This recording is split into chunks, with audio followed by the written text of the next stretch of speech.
Welcome back to SPACEBUSTERS, the channel that makes you think for yourselves. Firstly, let's take a look at Ripley's explanation of comets, the dirty snowballs of the cosmos.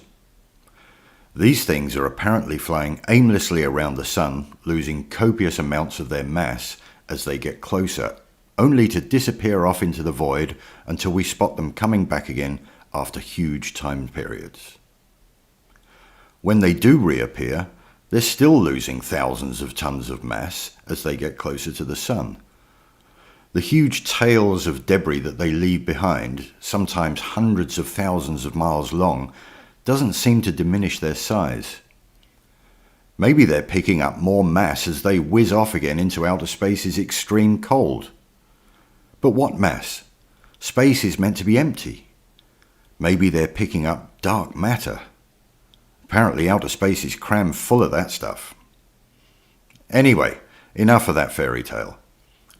Lamestream science tells us that as the comet has no atmosphere, the solar wind is ripping off vast amounts of ice and debris, which we see as the tail. We, on the other hand, do have an atmosphere, and that's why our stuff doesn't get ripped away by the vicious solar wind. So our fragile atmosphere is the only thing protecting us from the ravages of outer space. Thank God for clouds, gas, microscopic particles, air, water droplets, small insects and butterflies for saving us from the destructive forces of the cosmos. How lucky we are. Now let's take a look at the moon. NASA tells us that this celestial body doesn't have an atmosphere. This thing is supposedly whizzing its way around us on the Earth, which in turn is whizzing around the Sun, which in turn is whizzing around the galaxy, which in turn is whizzing towards the Great Attractor, which in turn is whizzing outwards in an ever-expanding universe. All at incredible speeds that are hard to comprehend.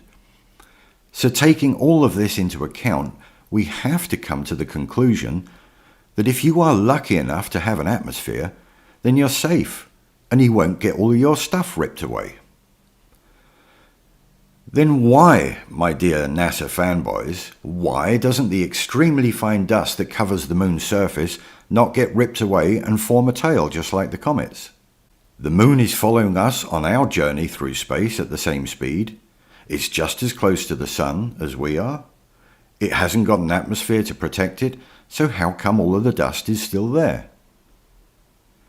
Is it because our very own magnetosphere protects us? If that is your answer, then please explain why the gaseous planets of Jupiter and Saturn are still in one piece and don't resemble huge comets in our night sky every single night.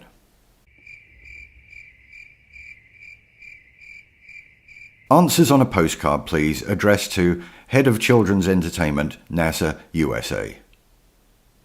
Please share this little video far and wide and enjoy the amusing responses you'll get from the fanboys.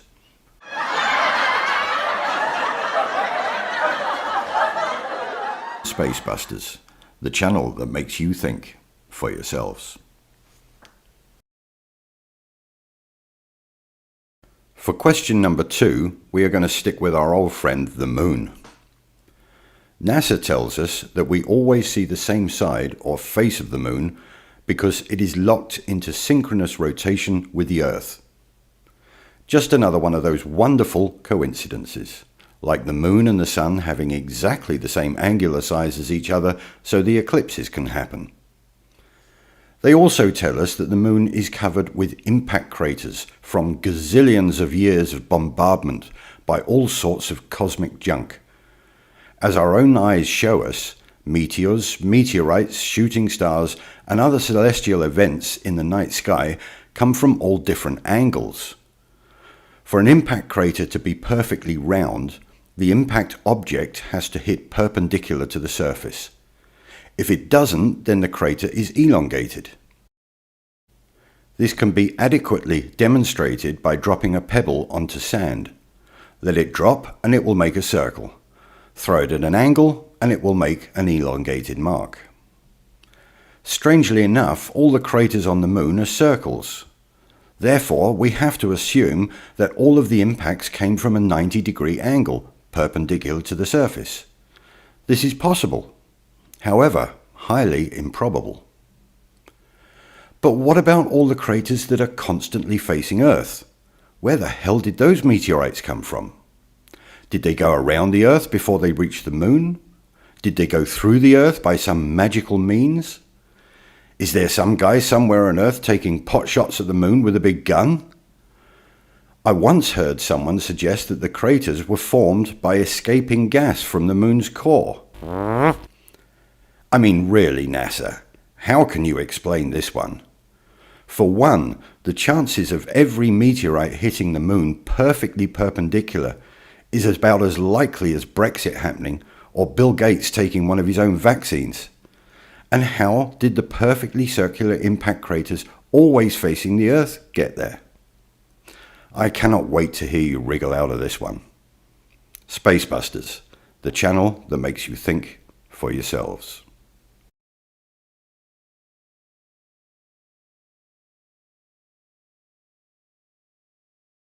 In the last video, we touched on all the junk that is apparently hurtling around the cosmos, occasionally banging into stuff. Meteors, shooting stars, comets, asteroids, and all sorts of other mythical trash whizzing around in our solar system. The question this time is not so much what they are, but more the direction we see them heading. Firstly, let's take a look at something a bit closer to home: aeroplanes. We see these marvels of modern technology flying above our heads every single day. Even if we can't quite see the planes themselves, we can definitely see the noxious crap that they're spewing out behind them in the form of chemtrails. We see them going left, right, up and down, and making pretty patterns in the sky. When a plane is heading away from us, it gives us the impression that it's going downwards.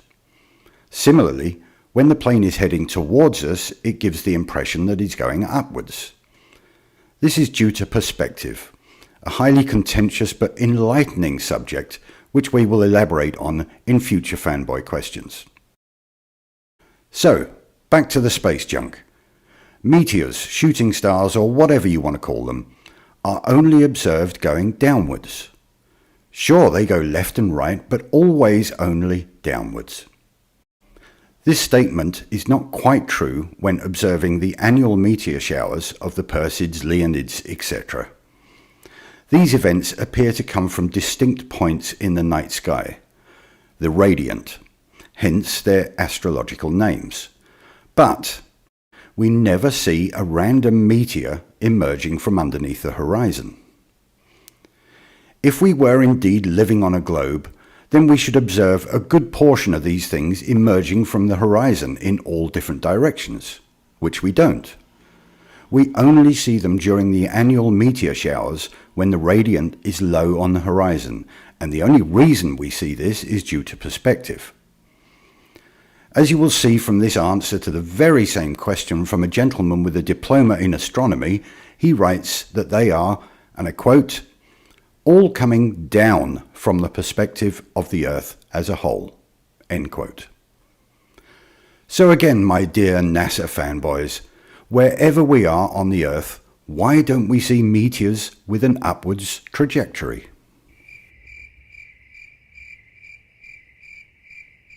SPACEBUSTERS, the channel that makes you think for yourselves.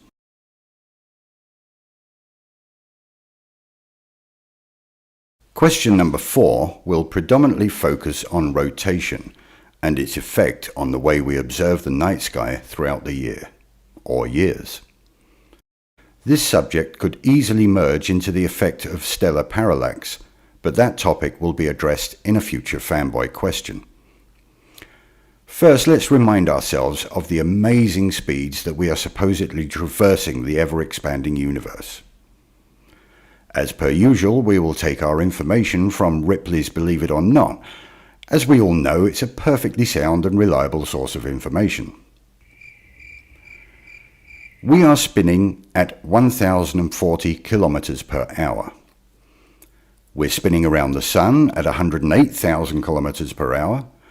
The Sun is spinning around the galaxy at 720,000 kilometers per hour. The galaxy is spinning around the black hole at 828,000 kilometers per hour. The galaxy is heading towards the Great Attractor at 220 kilometers per second. And the universe is expanding at the rate of some ridiculous speed. Oh, and sorry, I forgot that we're also tilted on our axis. This is one hell of a roller coaster ride we're on. Excuse me while I just finish my balancing stone sculpture. Anyway, back to the question. Every 24 hours we revolve around to the same position and we can see the very same stars and constellations in the sky. Oh wait, we're also spinning around the Sun. Every year we revolve around the Sun and we can see the very same stars and the... Oh, hold on a minute. We're also spinning around the galaxy. Every few thousand years we revolve around the... Damn, I forgot the bloody black hole bit. Oh, hang on a minute. 50,000 plus 8 billion, carry the 1, times 32 to the power of 78 equals... Every God knows how long we revolve around the... Shit, I forgot we're also whizzing towards that Great Attractor thingy. Every Bob-dillion years or so, we revolve... Oh, sod it. Okay, fanboys, answer me this. Why do we see the same stars in the same positions, in the same constellations, year in, year out, for millennia? When you say that we're travelling at ever-increasing speeds, in at least 6 different directions, in a universe that's constantly expanding outwards into nothing. How is this remotely possible? SPACEBUSTERS, the channel that makes you think for yourselves.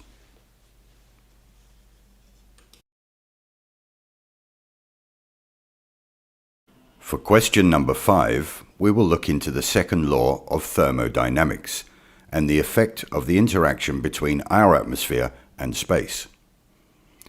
As per usual, Ripley's is our preferred source of information. We live in a positively pressurized system, right next to a negatively pressurized system. In other words, we live in a non-vacuum and space is a vacuum. According to lamestream science, in between these two systems there is nothing. No wall, no container, no barrier, no enclosure, no nothing. Just a mythical threshold or boundary. Let's take a look at a vacuum chamber. Notice that it has to be a very solidly built containment apparatus, otherwise it wouldn't work. Now let's ramp it up. NASA's very own huge and monstrously expensive vacuum chamber that you and me, the tax-paying public, have unwittingly paid for. The walls on this thing are 6 feet thick reinforced concrete. They have to be, otherwise the whole thing would collapse in on itself when they turn it on. Time to take a look at what happens when you take all the air out of a container.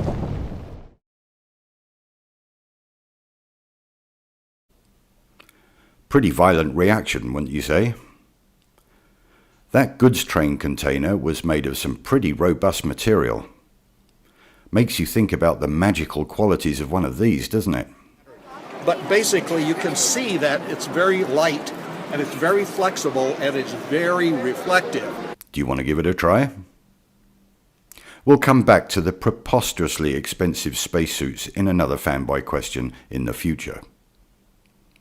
So in short, how does a vacuum exist next to a non-vacuum, when the second law of thermodynamics clearly states, and I quote, "When two initially isolated systems in separate but nearby regions of space, each in thermodynamic equilibrium with itself, but not necessarily with each other, are then allowed to interact, they will eventually reach a mutual thermodynamic equilibrium. Oh, and by the way, it also quotes this. The second law is applicable to a wide variety of processes, reversible and irreversible. All natural processes are irreversible. So, according to the second law of thermodynamics, our atmosphere shouldn't be allowed to exist at all, ever. Fanboys, please explain. Spacebusters, the channel that makes you think for yourselves.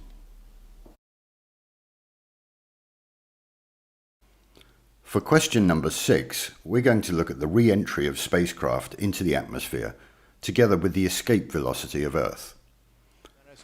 When launching any rocket that is designed to leave Earth's atmosphere, a certain speed has to be reached to achieve an escape from Earth's gravitational pull. This is called escape velocity. The escape velocity of Earth is 11.2 kilometers per second, a speed of roughly 25,000 miles an hour, or Mach 33. And this speed has to be obtained to be able to enter space without being pulled back down to Earth because of gravity. Coming back into Earth's atmosphere, the process is called re-entry. This is supposedly the rapid braking of the spacecraft caused by it hitting the Earth's thicker atmosphere, which decreases the velocity drastically from the orbital speed of 9.4 kilometers per second in low Earth orbit. Or to put it another way, many times faster than a speeding bullet. So after the launch, our rocket pops into orbit with its brand new shiny paint job and all its fancy bumper stickers intact. It's now ready for its debut on the world's media platforms in all its glory. On the other hand, when the spacecraft encounters the Earth's atmosphere on the way down, it heats up so much that the NASA engineers have to cover it up with special heat-resistant ceramic tiles, so the thing won't melt on re-entry, due to the extremely high temperatures of the carpet burn. Sorry, did I say carpet burn? I meant to say plasma burn. So how come it's travelling at the same speed, through the same atmosphere, at the same angle, and in the same direction of the Earth's rotation, yet no provision is made for protection on the ascent, and the spacecraft is unharmed when it reaches orbit? I'll just pop this picture on the screen while you fanboys try to work out an answer. Time's up. Remember to put your names at the top of the papers. If you have any trouble with this, just ask the teacher. Spacebusters, the channel that makes you think.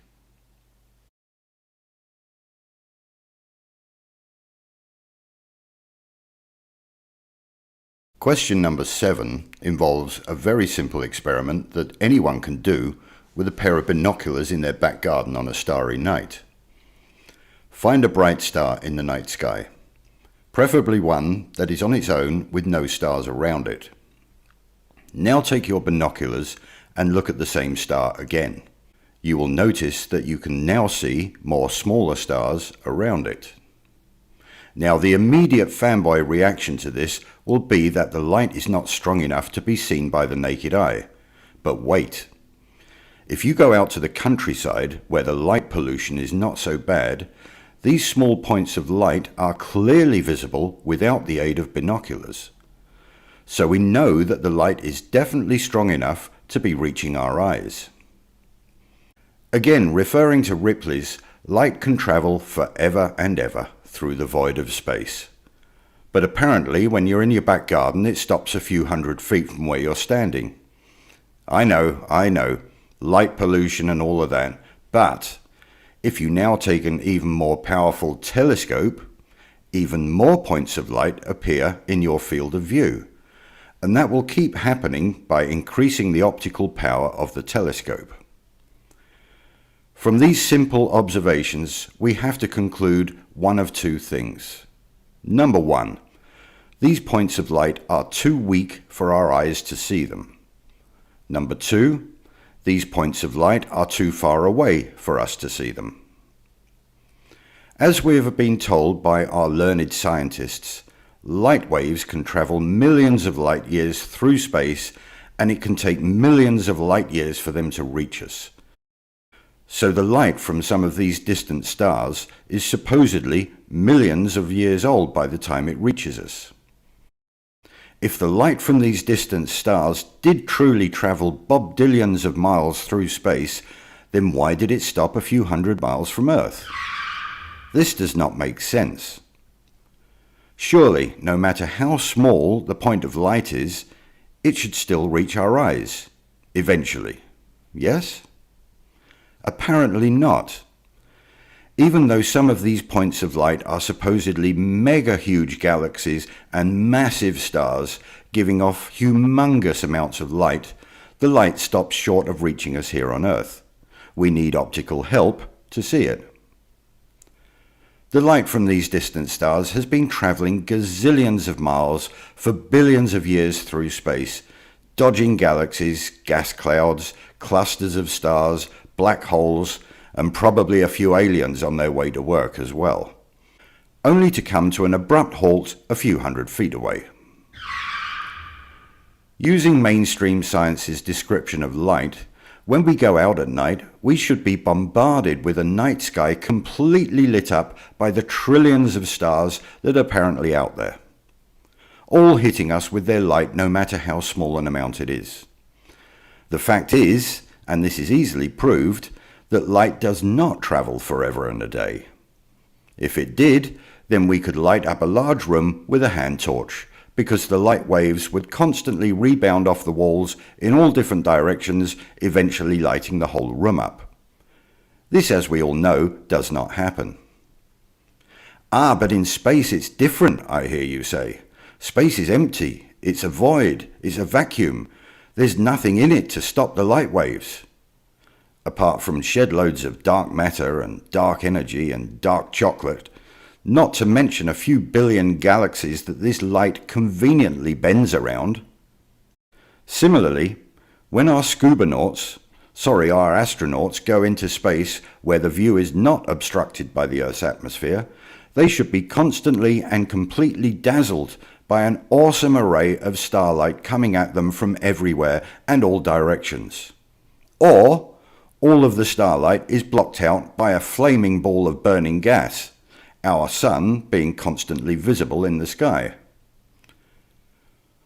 Whatever option you choose, your wet dream heroes can't seem to make their minds up about it either. Because you can see, because you can see the stars. Oh yeah. You know, and pretty much all the time. I don't recall during the period of time that we were photographing the solar controller what stars we could see. I don't remember seeing any. You can't have it both ways, fanboys. Either light travels forever, or it doesn't. Period. SPACEBUSTERS, the channel that makes you think, oh, whatever. The next question was going to be about the moon's orbital path and its supposed effect on Earth's oceans. But we are experiencing some technical difficulties. We overloaded the free video editing software. Our excuse is as follows. We'd revisit the moon in a nanosecond, but unfortunately we've lost the files and it's a painful process to build them back up again. The next few fanboy questions will be very short but pertinent ones about the moon landings until we get our technical problems fixed. Please bear with us and enjoy the typical nonsensical and ultra-complicated fanboy reactions in the comment section. This one is an oldie, but still one of the best evidences that we never went anywhere near the moon, let alone land on it. Many people have covered this one in much more detail, but it's still worth another quick look. Here we see the lunar lander sitting in place on the moon's surface. Here's some footage of what happens when you fire up a rocket engine close to the ground. Dust everywhere, and this is Earth dust, not even the ultra-fine moon dust that supposedly covers the surface. So where is the blast crater? Where is all the dust that was kicked up by the descent? That thing should be filthy. Did they fill in the blast crater and then do a bit of housekeeping for the sake of the gullible audience back on Earth? Or did the magical lunar wind blow it all away? Or my personal choice, it was all filmed here on good old terra firma. How do you explain such glaring inconsistencies, fanboys?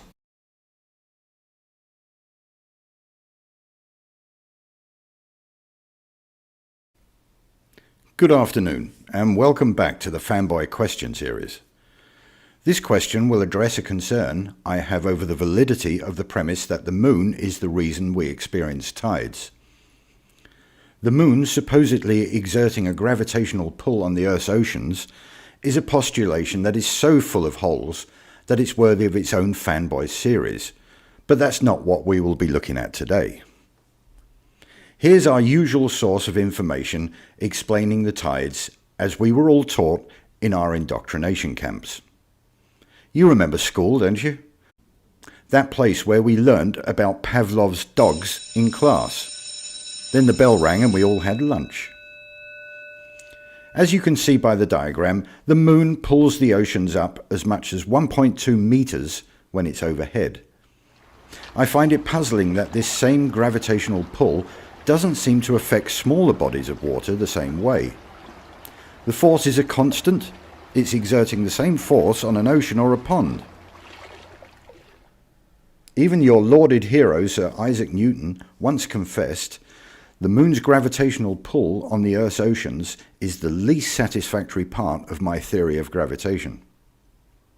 As an example, you're sitting on your boat in the middle of the ocean drinking a cup of coffee. The moon is directly overhead and it's pulling the mighty ocean up 1.2 meters under your boat. But your coffee stays perfectly stationary in your cup. An unknown force is lifting trillions of tons of water in the ocean, but leaving a few grams of coffee completely untouched. Our bodies are 55% water. Shouldn't the moon have an influence on us as well?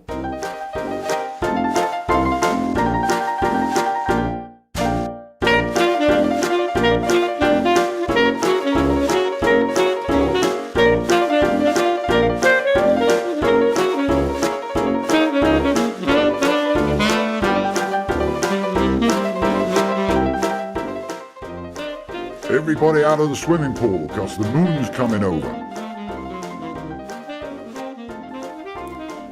The purpose of this question is not to argue the validity of the gravitational claim.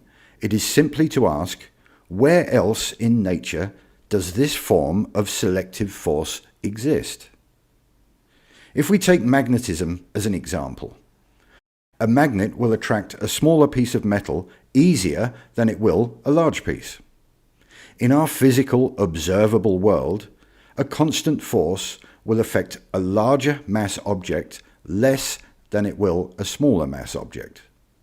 A magnet will easily pick up a paperclip, but that same magnet cannot pick up a car. If we extrapolate this easily provable natural phenomena to the moon's alleged gravitational pull on the oceans, then surely the same force should also affect every body of water, however small, in the same way. If your argument is based on a greater surface area having an exaggerated gravitational pull, then how do you explain the well-documented facts that smaller bodies of water can have extremely high tidal displacement, but can also have no tides at all? The Caribbean is a perfect example of a non-tidal group of islands. Sitting between three large bodies of tidal water, the Caribbean islands do not experience tides. The Bay of Fundy has a huge tidal range of about 4 meters, sometimes reaching 16 meters.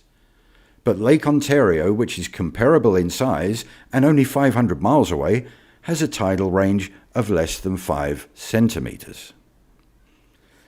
This is analogous to a magnet picking up a shipping container and leaving a paperclip next to it untouched. Back to the simple question. Is there another force of attraction in nature that exhibits the same highly selective characteristics as the moon's alleged gravitational pull? If so, what is it? Fanboys, please enlighten me.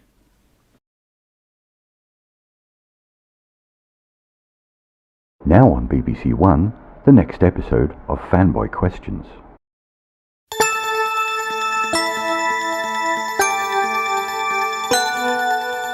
Captain's Log, Stardate 2019. These are the voyages of the ISS. What the f...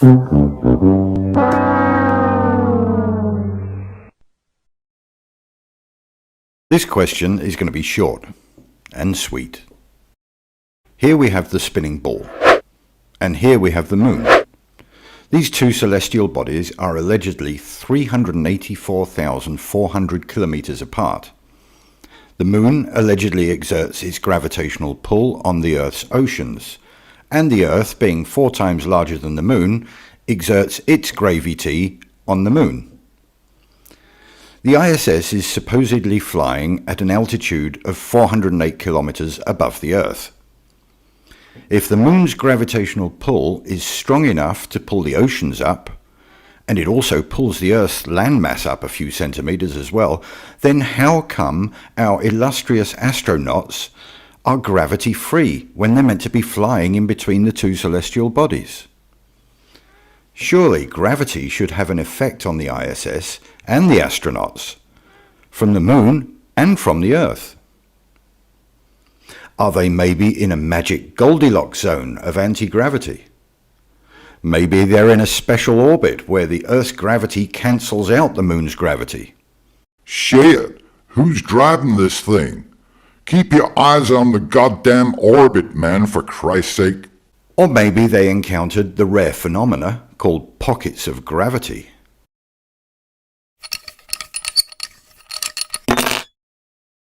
Or maybe the whole ridiculous puppet show is filmed in a studio. All you're watching is a puppet show, yeah, the whole world's a stage. Astronauts, they're actors, of course, and yeah, they all get paid. Look at me, ma, I'm floating in space. No, you're not, you're lying to the whole human race. Anyway, back to the question. Why doesn't the Earth or the moon have any gravitational effect on the ISS and the bunch of bad actors inside it when gravity is casually lifting up the oceans while they fly in between the two? How are you going to spin this one, fanboys? Pardon the pun.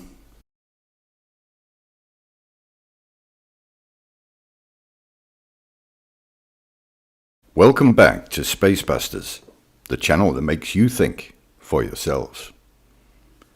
Here we go with another simple question which will be answered by our subscribers like this, and the fanboys like this.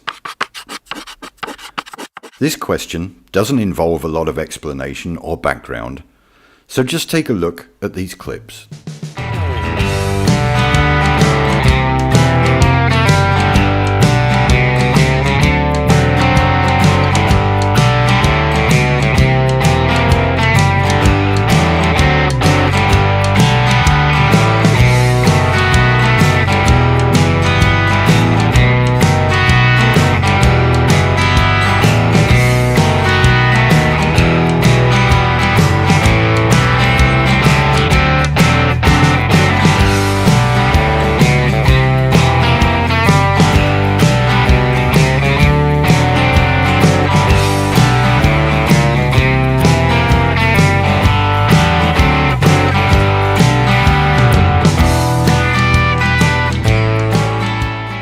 As you can clearly see, NASA is using green and blue screen technology to make us believe that these liars or actonauts are actually flying around the Earth in a tin can. By the way, these are just a few examples. There are literally hundreds more to be found. Losing a digital signal or packet loss, jitters, latency, etc. looks like this and usually affects the whole screen, i.e. the whole transmission. As you can see from the clips, with chroma key technology, it's only the actors and props that are affected. The background green screen always stays sharp. The evidence is so overwhelming and the proof is so obvious, even to a child. So my question to NASA and the fanboys is, if you truly are in Earth's orbit, why are you deliberately faking the footage from the ISS with chroma key technology?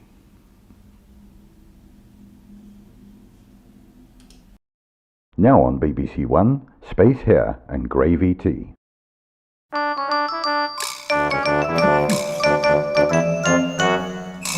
Space, hair and gravy tea.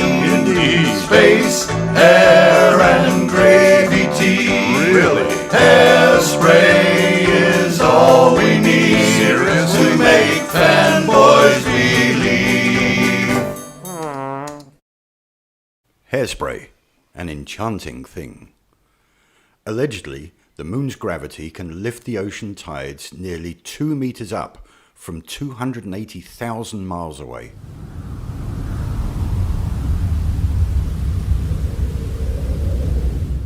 But stand 5 feet away from the surface of the 4 times larger Earth with a little spray of polyvinyl pyrrolidone vegetable gum in your hair, and it wondrously stops this indomitable force from dragging your hair straight down, as our lovely model is demonstrating. The proponents of density and buoyancy would point out that hair is denser than its surrounding medium of air, and therefore falls until it meets a force strong enough to counteract that fall, like the hair roots firmly attached to your scalp, or by putting a medium much denser than the hair below it to stop its descent towards a medium of equilibrium. For example, hair below it coated in much denser vegetable gum. Or gravy tea, whichever makes more sense to you. Now let's go to that magical place called space.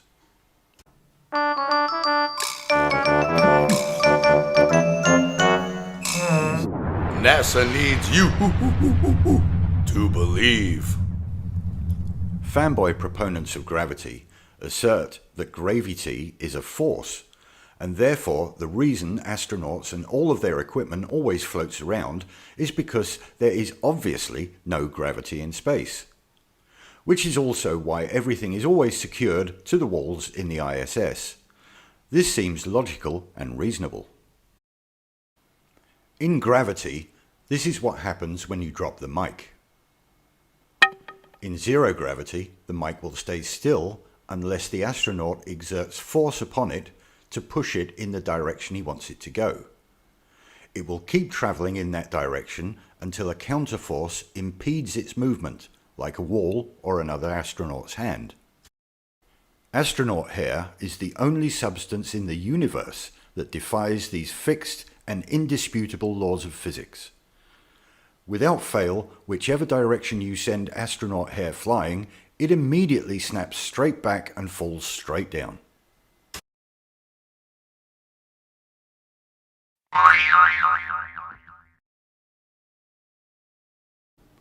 Even with short hair, once again, zero gravity, gravity. Some space hair even defies the laws of inertia and gravity. Watch how this hair is always fixed in one position.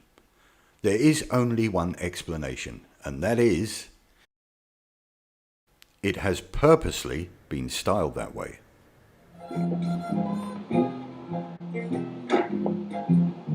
This is glue, strong stuff. When in fact, here's how hair should behave in zero G.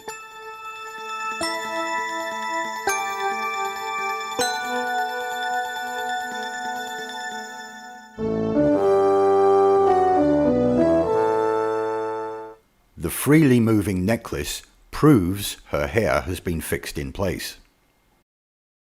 So why spend hours purposely spraying your hair with gum instead of tying it down? There is only one reason: to make monkeys believe in this nonsense.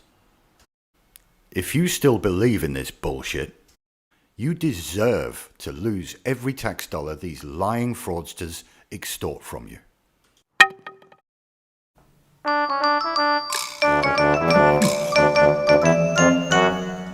Space, air, and gravy tea. Indeed. Space, air, and gravy tea. Really? Hairspray is all we need. Seriously? To make fanboys believe.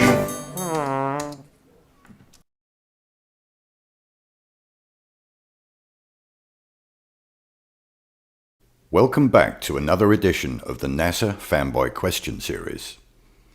Today we're going to look at why NASA's scientists don't seem to agree with some parts of Einstein's theories.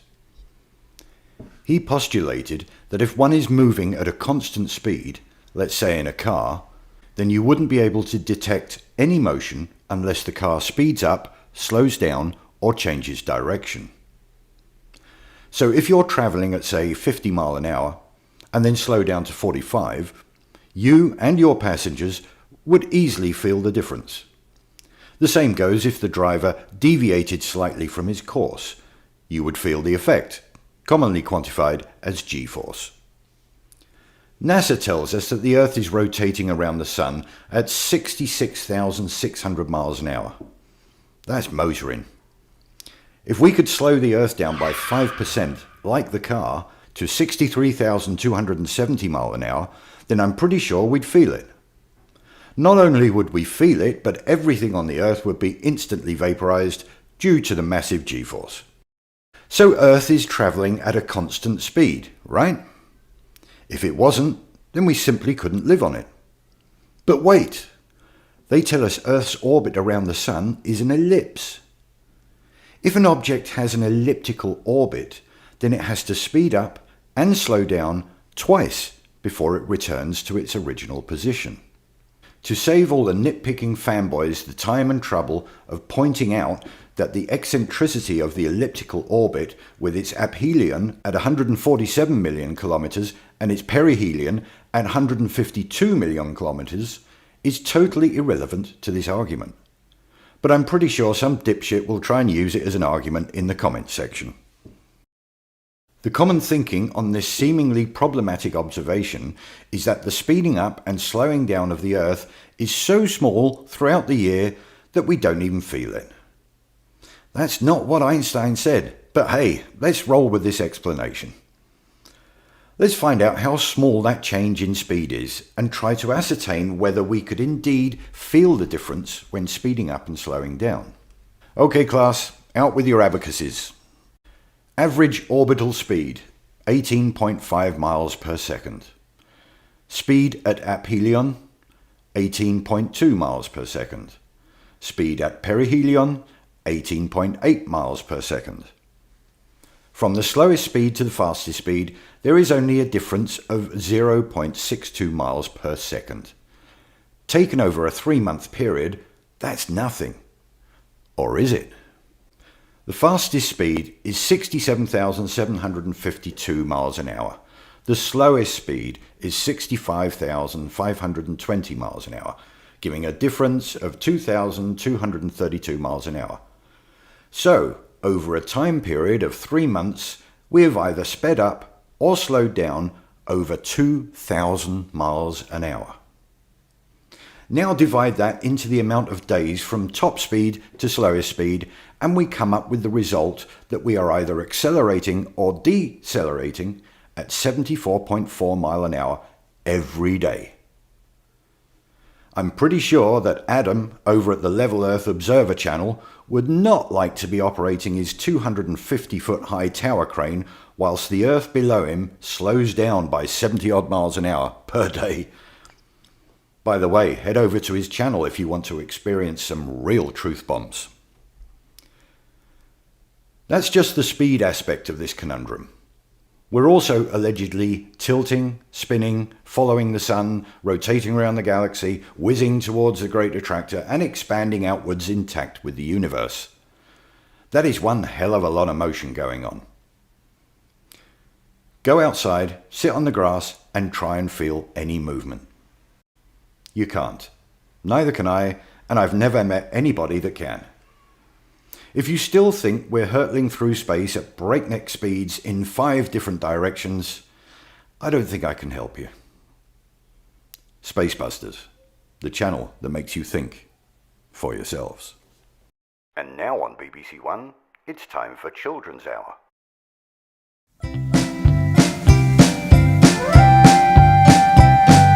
Sci-Fi Dan, Sci-Fi Dan, Sci-Fi Dan and his fanboy clan. What a bunch of misfits, scientists and nitwits. Sci-Fi Dan is a very silly man. Sci-Fi Dan, Sci-Fi Dan, Sci-Fi Dan and his fanboy clan. Welcome to Fanboy Questions number 14.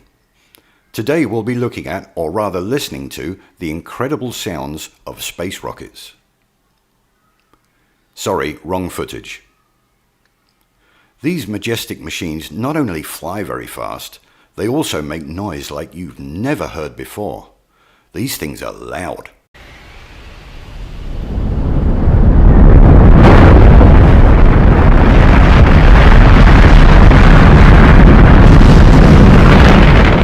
Here's a decibel chart to show you some examples of how noisy things can be. As you can see, potential hearing damage or loss begins at around 80 to 90 decibels, and the real pain kicks in at around 125. There is a number of reasons that no one can be close to a rocket launch. Heat, explosion risk, gases, flying debris, to name a few. But what most people don't realise is that the exclusion zone around a launch is also because the sound of these things taking off is literally deadly, if you are too close. When the massive Saturn V rocket launched, it gave out 220 decibels, which is loud enough to set grass on fire and melt concrete. It would also turn your internal organs into jelly and melt your bones. What a way to go. The exclusion zone is usually around 3 to 4 miles. If you've ever witnessed a launch at this distance, then you will know that even at 4 miles, it's bloody loud. Now let's see how close the astronauts are to the noise. 363 feet. What? Wait, that can't be right. Yep, it's right. These astronauts are sitting in an aluminium box less than 363 feet away from a noise that should kill them instantly. Let's take a look at how these brave men and women handled this life-threatening situation. They don't seem too bothered. Looks like one guy's reading the instruction manual. Where's their ear protection? How can they talk to mission control over all that noise? Simple answer, they're not sitting on top of that rocket. They're in a studio. But I saw them enter the capsule. I saw the technicians seal the hatch. Yes, you did. Let's see where they went. Once the crew are on board, if it looks as if they're in danger, they get out and head down this tube, specially insulated against fire, and zigzagging down not to some point out and away from the rocket, but to an escape room exactly where you'd think it shouldn't be. 3.5 minutes after they get the warning in the capsule, the crew could be down here in the blast escape room via that 200-foot escape tube, 40 feet below the base of the rocket. They find themselves in a totally rubber room, walls and floors, and they head for safety through a 6-inch steel door. Once they're behind that door, it doesn't matter what comes down this tube behind them.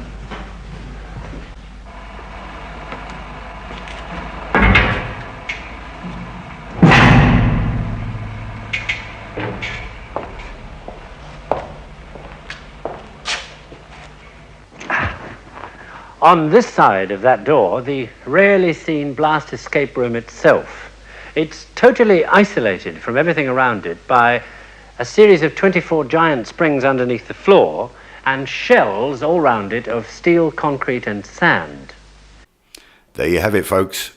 They don't go into space because they can't. Nobody rides in these things because they would die within seconds. Nobody died in these disasters. The only people that died in a space capsule was Gus Grissom and his crew. Gus had figured out the hoax and famously hung a lemon on the outside of the capsule. They tried to get rid of him by blowing the explosive bolts on the hatch while it was floating in the sea after touchdown.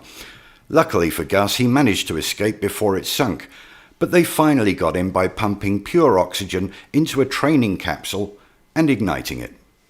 Him and 2 others were burned alive. That shows you the lengths that they will go to protect their multi-billion-dollar scam.